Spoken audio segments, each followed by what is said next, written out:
पारितोषिक या ठिकाणी दिलं जाणार आहे।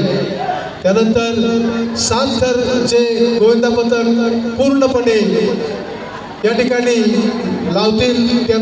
क्रेनच्या इथे जागा भरपूर आहे, तिकडे येऊन सगळ्यांनी उभं राहायचंय। आपल्याला उभे राहण्यासाठी भरपूर जागा उपलब्ध आहे। गेटवर गर्दी करू नका। आई वाकडाई देवी गोविंदा पथक उतेखोल गाव सलामी देतोय।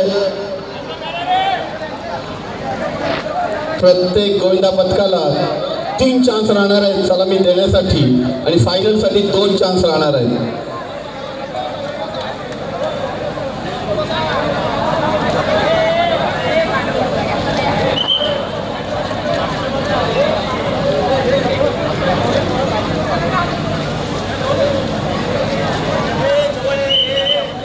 सात थराची सलामी देण्याचा प्रयत्न आहे तो आई वाकडाई देवी गोविंदा पथक उतेखोल गाव।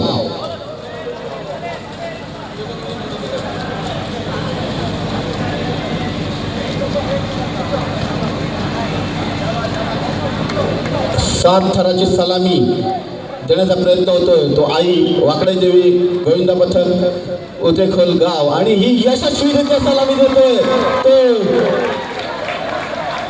उतेखोल गाव गोविंदा पथक। सावकाश उतरायचंय, वरच्या गोविंदाला सांभाळायचंय, खूपच लहान असा गोविंदा